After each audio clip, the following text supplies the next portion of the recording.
नमस्कार, नमस्ते बिहार में राहुल ओझा आपके साथ। नमस्ते बिहार में हूं आपके साथ शिप्रा झा। और पटना से बड़ी खबर, जहां सीएमओ को उड़ाने की धमकी मिली है। अलकायदा के नाम के ग्रुप से मेल आया है, सीएमओ कार्यालय को मेल आया हुआ है। एटीएस ने मामले की जांच की है। जांच के बाद एफआईआर दर्ज की गई है। सचिवालय थाने में मामला दर्ज किया गया है। मामले की जांच में पुलिस जुटी हुई है। बता दें कि ACHW700@gmail.com से यह धमकी भरा मेल आया है। धारा 351(2) और 3 के तहत मामला दर्ज किया गया है। आईटी अधिनियम की धारा 66F के तहत यह केस जो है वो दर्ज किया गया है। तो सीएमओ को उड़ाने की धमकी, और इस धमकी के बाद से प्रशासन लगातार एक्शन मोड में है। बताया जा रहा है कि अलकायदा के ग्रुप से ये मेल आया है, सीएमओ कार्यालय को मेल आया है। एटीएस ने मामले की जांच शुरू कर दी है और एफआईआर भी इस मामले को लेकर के दर्ज की गई है। सचिवालय थाने में मामला दर्ज किया गया है। बता दें कि जिस मेल से ये मैसेज आया है वो मेल आईडी ACHW700@gmail.com से आया है और धमकी भरा मेल इस पर आया है। और इस पूरे मामले को लेकर के धारा 351(2) और 3 के तहत मामला दर्ज किया गया है। संजय हमारे साथ न्यूज 18 संवाददाता जुड़ गए हैं। संजय, इस मेल में क्या है, किसने मेल भेजा है, क्या कार्रवाई हो रही है? देखिए राहुल, इन हाल के दिनों में अगर आप देख लें तो Patna high court, Patna airport, governor house, governor office, तमाम जो स्थान है उनको उड़ाने की धमकी मेल के माध्यम से दी गई है। और अब मामला सीएमओ तक पहुंच गया है। अलकायदा जो आतंकी संगठन है, इसके नाम पर ये धमकी दी गई है सीएमओ को बम से उड़ाने की। और इसको लेकर एफआईआर भी रजिस्टर्ड कर लिया गया और सचिवालय थाने के जो थानेदार हैं उनके बयान के आधार पर एफआईआर लॉन्च किया गया और केस के आईओ भी सचिवालय थानेदार बनाए गए हैं। एटीएस भी इस मामले की जांच कर रही है। इसके अलावा पटना पुलिस को आर्थिक अपराध इकाई की मदद मिलेगी इस पूरे मामले में। आर्थिक अपराध इकाई पटना पुलिस के साथ मिलकर इस पूरे मामले की जांच करेगी। प्राइमा फेसी ये लग रहा है कि ये किसी को फंसाने की साजिश हो सकती है। हालांकि ये मामला जांच क्या और जांच के बाद क्या बात निकल कर सामने आती है ये देखना होगा। लेकिन फिलहाल इस ईमेल के माध्यम से जो धमकी दी गई है उसको लेकर पटना पुलिस में हड़कंप मचा हुआ है। राहुल, और सीएमओ की बात करें तो क्या सुरक्षा वहां पर कुछ बढ़ाई गई है? जी देखिए, बिल्कुल सुरक्षा बढ़ा दी गई है और सुरक्षा के लिहाज से वहाँ पर सादे लिबास में भी पुलिसकर्मियों की तैनाती की गई है, रेकी की जा रही है और तमाम तरह के जो सुरक्षा के लिहाज से एहतियात के तौर पर कदम उठाए जाने चाहिए वो बिहार पुलिस मुख्यालय के निर्देश पर पटना पुलिस जो है वो उठा रही है और आर्थिक अपराध इकाई भी इसमें सहयोग कर रही है। जी, चलिए, शुक्रिया संजय इस अपडेट के लिए आपका। और अब बात करेंगे, गया में लगातार हो रही बारिश के कारण मुहाने और निरंजना नदी उफान पर है। प्रखंड के कई गांव में पानी घुस गया है। गांव में पानी भर जाने से ग्रामीणों के आने जाने का रास्ता बंद हो गया। ग्रामीणों के मुताबिक गांव में बाढ़ का पानी घुसने से छोटे छोटे बच्चे और महिलाओं को काफी दिक्कत हो रही है। डीएम और विधायक ने गांव का जायजा लिया और संबंधित अधिकारियों से 24 घंटे अलर्ट मोड पर रहने को कहा गया है। और गांव में पानी घुसने से जो नुकसान हुआ है उनके लिए संबंधित अधिकारियों को खाने पीने के इंतजाम करने के निर्देश भी दिए गए हैं। इसको हम लोग आकलन कर रहे हैं तत्काल तो लोगों को सुरक्षित रखने का, और हम लोग फोरकास्ट भी लेने की कोशिश कर रहे हैं ताकि लोग जो हैं, कल भी बारिश हुई है, लोगों को सुरक्षा और जानमाल की क्षति नहीं हो, इसी पर अभी तत्काल प्राथमिकता है। तत्काल एक कैंप भी हम लोग शुरू करवा रहे हैं और बाकी जो भी नुकसान हुआ उसका अलग से आकलन किया जाएगा जैसे ही पानी कटेगा। खगड़िया के बलतारा पंचायत स्थित लौंगा गांव में कोसी नदी के जलस्तर बढ़ते ही कटाव शुरू हो गया। कटाव के कारण किसानों की जमीन धीरे धीरे कटकर नदी में विलीन होते जा रही है, जिसके कारण ग्रामीण काफी भयभीत हैं। ऐसे में ग्रामीणों की आस जिला प्रशासन और जनप्रतिनिधि पर टिकी हुई है। अभी एक मिनट नहीं, आधा सेकंड टोटल अधिकारी का कोई अता पता नहीं। यहाँ सैकड़ों घर जो है बर्बाद हो जाएगा। बगल में स्कूल है, थाना है, देखने वाला कोई अधिकारी नहीं आ रहा है। पंचायत के अंदर लौंगा ग्राम में पूरा कटा हो रहा है, किसी का ध्यान नहीं है, किसी पदाधिकारी का ध्यान नहीं है। यहाँ 3 बीघा अभी तक में कट चुका है। कब से कट रहा है? हो जाएगा, कहना मुश्किल है। सुबह से कट रहा है। बिहार में होने वाले 4 सीटों पर उपचुनाव और संगठन के दूसरे मुद्दों को लेकर शनिवार को दिन भर बीजेपी कार्यालय में मैराथन बैठक चली। बैठक में कोर कमेटी के सदस्य मौजूद रहे। इस दौरान लोकसभा चुनाव लड़ने वाले ज्यादातर उम्मीदवार भी अपनी अपनी बातों को कहने बीजेपी कार्यालय पहुंचे। माना जा रहा है कि मिशन 2025 को लेकर बीजेपी ने अभी से ही तैयारी शुरू कर दी है। पार्टी समय समय पर संगठनात्मक विस्तार के लिए, अपने सैद्धांतिक अधिष्ठान को आगे बढ़ाने के लिए, अपने पार्टी के जनाधार को बढ़ाने के लिए और ये राज्य में जो सरकार चल रही है बेहतर उपलब्धियां उसको जमीन तक पहुंचाने के लिए और नरेंद्र मोदी जी की सरकार जो केंद्र में एक नया आयाम खड़ा कर रही है उसको जन जन तक कैसे पहुंचे इसके लिए कार्य योजना बैठी। निश्चित तौर पर 2025 में हम चुनाव जीतेंगे, एनडीए गठबंधन की सरकार बनेगी। कार्यालय में संगठन से संबंधित विषय अध्यक्ष जी रखेंगे। ये हमारा नित्य की बैठक होती है, जब प्रभारी आते हैं कोर कमेटी की बैठक होती है, ये रूटीन वर्क है। प्रधानमंत्री नरेंद्र मोदी जी और भारत के गृह मंत्री एक भारत श्रेष्ठ भारत बनाने का जो उन्होंने संकल्प लिया है उसको सिद्धि तक पहुंचा रहे हैं। लोग परेशान हो रहे हैं, उसकी चिंता नहीं कर रहे हैं। बीजेपी सांसद रविशंकर प्रसाद ने बिहार के बजट को लेकर चर्चा की। उन्होंने कहा कि देश भर में बजट की सराहना हुई है। बिहार के विकास को लेकर नरेंद्र मोदी की सरकार समर्पित है, उसमें और क्या क्या करना है इसको लेकर सुझाव दिए गए हैं। हमसे जितना सहयोग होगा हम करेंगे। बाकी जो बिहार को इतना विस्तारित सहयोग दिया गया है, 1,25,000 करोड़ पहले फिर इधर, तो बिहार के विकास के लिए नरेंद्र मोदी की सरकार समर्पित है।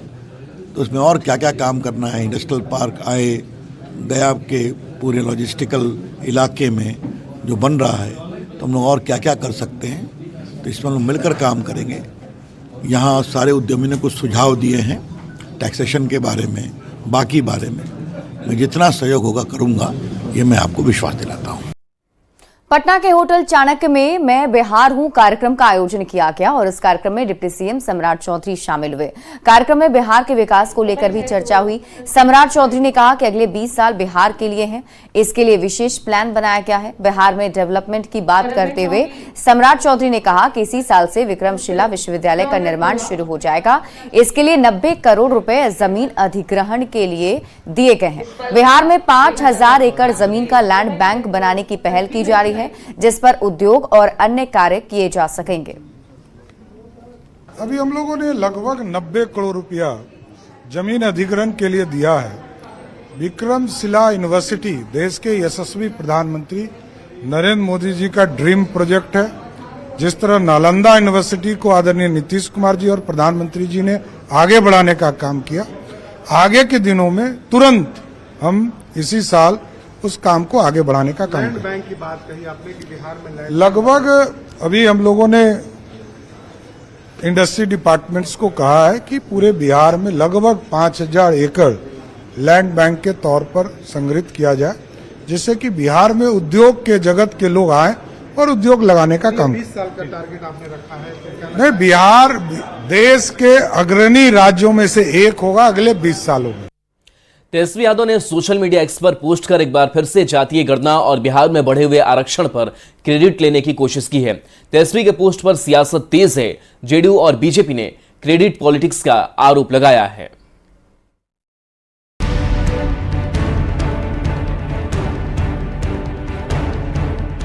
बिहार में अगले साल विधानसभा का चुनाव है। चुनाव में भले ही कई महीनों की देरी हो, क्रेडिट पॉलिटिक्स अभी से तेज हो चुकी है। क्रेडिट की यह सियासत जातीय गणना और बिहार में बढ़े आरक्षण के मुद्दे पर हो रही है और आरोप आरजेडी नेता तेजस्वी यादव पर है। तेजस्वी यादव ने सोशल मीडिया एक्स पर पोस्ट कर एक बार फिर जातीय गणना, बिहार में बढ़े हुए आरक्षण पर क्रेडिट लेने की कोशिश की है। तेजस्वी यादव ने एक्स पर पोस्ट कर लिखा है, जातीय गणना के लिए आरजेडी ने कठिन संघर्ष किया। महागठबंधन की सरकार में जातीय गणना हुई। 17 महीने में जातीय गणना कर आंकड़े प्रकाशित किए। आरक्षण की सीमा बढ़ाकर 75% कर दिया। केंद्रीय गृह मंत्री से 9वीं अनुसूची में डालने का आग्रह किया। एनडीए सरकार ने इससे साफ इनकार कर दिया। डबल इंजन सरकार बनने के बाद भी प्रयास नहीं हुए। नई आरक्षण सीमा से लाखों लोग वंचित रह जाएंगे।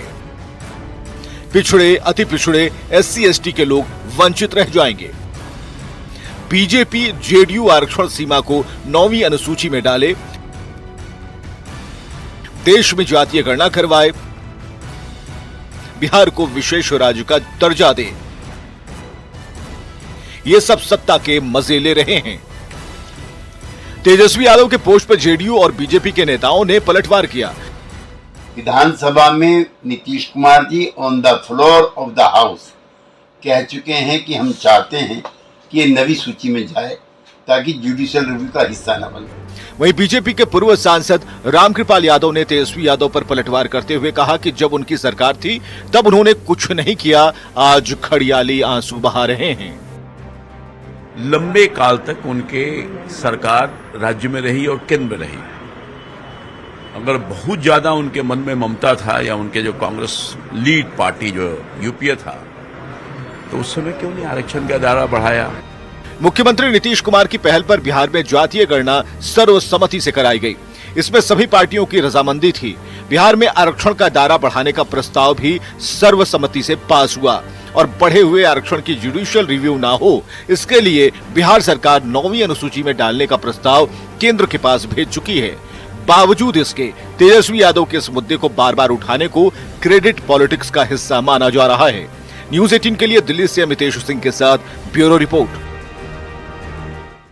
SC/ST रिजर्वेशन पर सुप्रीम कोर्ट के फैसले के बाद सियासत थमने का नाम नहीं ले रही है। LJPR के अध्यक्ष चिराग पासवान ने सुप्रीम कोर्ट के फैसले पर विरोध जता दिया। चिराग पासवान ने कहा कि हमारी पार्टी इससे सहमत नहीं है। बाकी पार्टियों के नेता भी अपनी अपनी सहूलियत के हिसाब से बयान दे रहे हैं।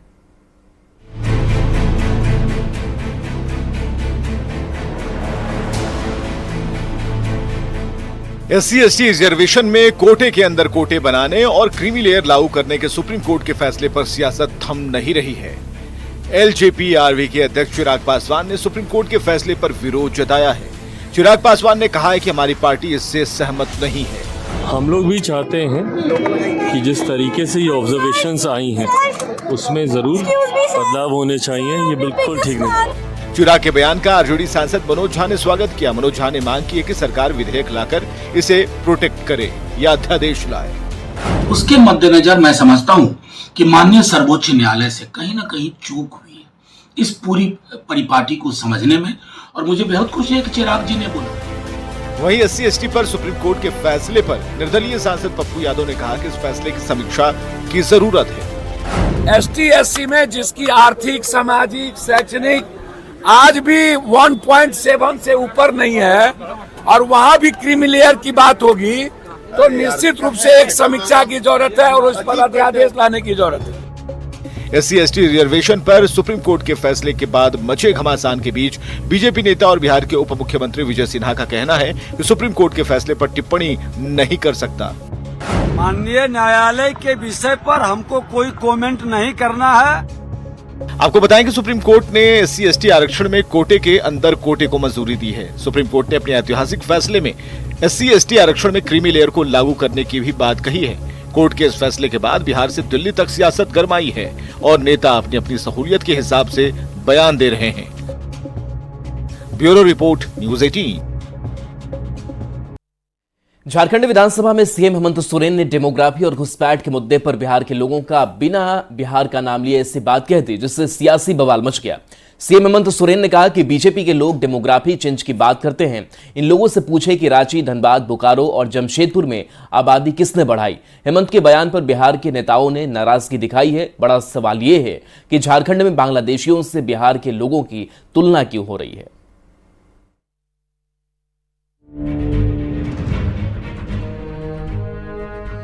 रांची में पॉपुलेशन किनके वजह से बढ़ा है,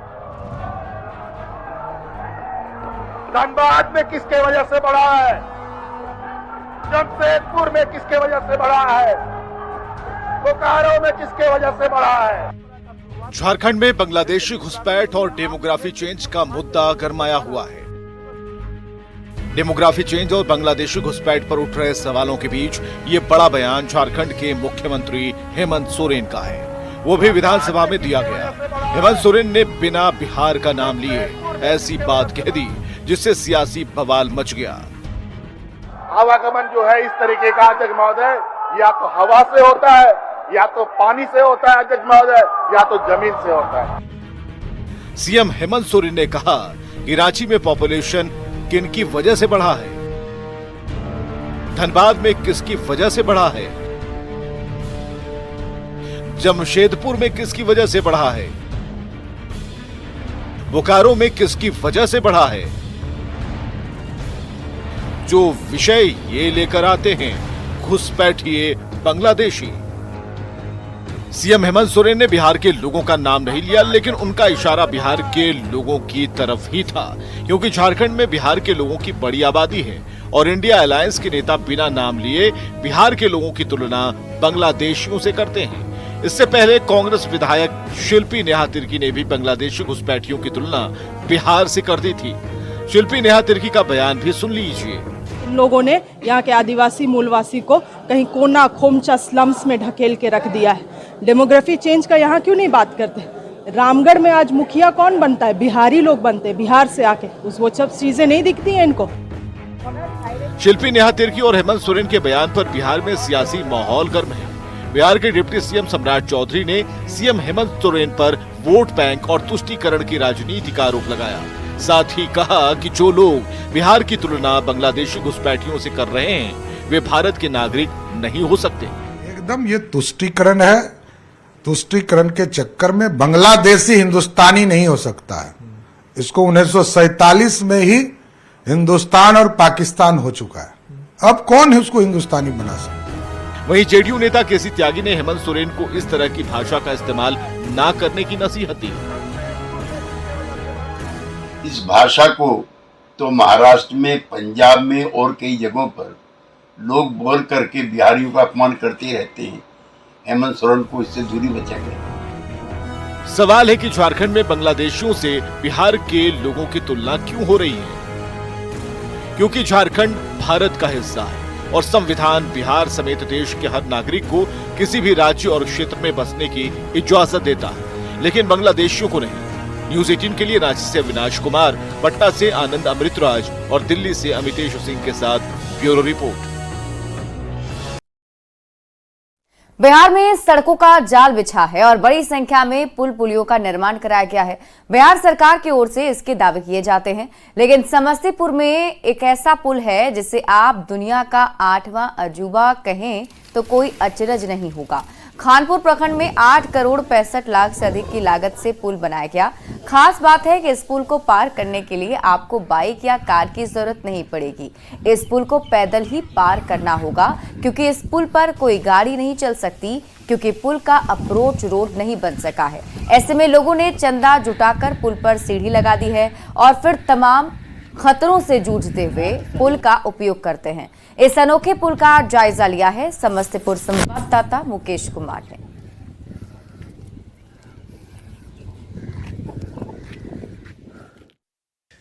समस्तीपुर के खानपुर प्रखंड इलाके में अभी है और यह जो जगह है वहां पर एक बोर्ड सरकार के विकास कार्य को दर्शाने वाली लगी हुई है, जिस पे योजना का नाम पुरानी बागमती नदी पर डगरुआ बल्हा में नाबार्ड योजना के अंतर्गत पुल निर्माण की चर्चा की गई है। यहाँ के ग्रामीण पुल तैयार होने के बावजूद भी इस पुल का फायदा नहीं उठा रहे हैं। तस्वीर हम आपको दिखा रहे हैं जो अपने आप में एक अजूबा तस्वीर है, जो विकास के दावे किए जा रहे हैं। मुख्यमंत्री नीतीश कुमार खुद बड़ी संख्या में पुल और पुलिये के निर्माण की चर्चा करते नहीं थकते हैं, लेकिन उसी बिहार के समस्तीपुर का ये नज़ारा आपको हम दिखा रहे हैं, जो पुल पर सीढ़ी के माध्यम से लोग चढ़ते हैं। ऐसा पुल देखे हैं? नहीं देखे, कभी नहीं। कहीं नहीं देखे हैं। पुल कैसा होता है? पुल चलने के लिए बढ़िया होता है। उसका रास्ता बनाया रहता है। सही बात। सीढ़ी देख हैं यहाँ पे। क्या कहेंगे, सुधार होना चाहिए कि नहीं? सुधार होना चाहिए। पुल बनने के बाद लोग इस सीढ़ी से पुल पर चढ़ते हैं और यह पुल मृत बागमती नदी के धारा पर बनाई गई है। और स्थिति यह है कि इस सीढ़ी के से तो वो चढ़ते हैं, लेकिन फिर वह अपने जान को भी हथेली पे रखते हैं, क्योंकि कब उन अनबैलेंस हो और वो गिर जाए। हालांकि इस जो सीढ़ी है, यह भी सीढ़ी ग्रामीणों के द्वारा चंदा करके बनाया गया है। ये जो पुल है, इस पुल पर क्या सब सुविधा आपको मिली हुई है? इस पुल पे कोई सुविधा नहीं है। 8 साल से ये बांस लगाए हुए थे। हम गांव के लोग सब चंदा करके उसके बाद ये जीना बनवाए हैं। बहुत सारा आदमी गिर गया। अगर कोई बीमार पड़ जाता है तो जैसे जाते जाते में कोई डॉक्टर का सुविधा नहीं है गांव में, अगर बारिश हो रास्ता का सुविधा नहीं है। तो ऐसा पुल कहीं देखे हैं, सीढ़ी वाला पुल? हम तो 8-10 साल से यहीं देख रहे हैं, इसके अलावा कहीं नहीं देखे। इस पुल पर क्या क्या खासियत है जो अपने को अलग बनाता है सब पुल से? ये दुनिया का 8वां अजूबा है। दुनिया का 8वां इस अजूबे कहने का मतलब है कि हर पुल में अप्रोच पथ होता है।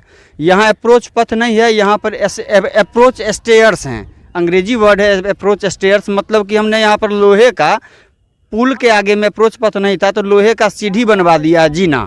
वो भी ग्रामीणों ने चंदा इकट्ठा करके बनवाया। ये कहीं न कहीं सरकार के गाल के तमाचे मारने के बराबर है। पुल की स्थिति ये हो गई है कि अब यह टूटने भी लगा है और एक हिस्सा जो रेलिंग का था वो टूट करके मृत बागमती नदी में जा चुका है। तो आप सोच सकते हैं कि पुल बनाने में कितनी मेहनत लगती है, और जब जनता को देने की बात आती है तो 9 साल से अधिक बीत जाने के बावजूद वह जनता को समर्पित नहीं हो पाता है। मजबूरन जनता सीढ़ी पुल में लगाती है, मिट्टी में बोरे लगाते हैं और फिर पुल पर आवाजाही करते हैं जो खतरे से खाली नहीं है। लोग तो यहाँ के इसे 8वां अजूबा बता रहे हैं। Mukesh Kumar, news 18 network, Samastipur. जहानाबाद सदर अस्पताल अपनी कारगुजारियों से बाज नहीं आ रहा। दरअसल 25 जुलाई को एक महिला की डिलीवरी कराई गई, ऑपरेशन सफल रहा और बेटे का जन्म हुआ, लेकिन ड्यूटी पर तैनात डॉक्टर अशोक ने लापरवाही बरतते हुए तौलिया पेट में ही छोड़ दिया। डिलीवरी के 6 दिन बाद महिला को फिर से दर्द होने लगा। इसके बाद जब अल्ट्रासाउंड और स्कैन कराया गया तो पेट में कुछ होने का पता चला। इसके बाद निजी क्लिनिक में ऑपरेशन के दौरान पेट से तौलिया निकाला गया। ये टेट्रा निकला है पेट से। अच्छा। सदर हॉस्पिटल में इनका सिजेरियन का ऑपरेशन हुआ था और वहीं टेट्रा उसमें छूट गया था। वो 8-9 दिन के बाद फिर यहाँ हमारे क्लिनिक में यहाँ आके भर्ती हुए, इनको फिर ऑपरेशन करना पड़ा। ऑपरेशन करके टेट्रा निकला है अंदर पेट से। और यार रुक एक छोटे से ब्रेक के लिए, जल्द लौटते हैं वापस।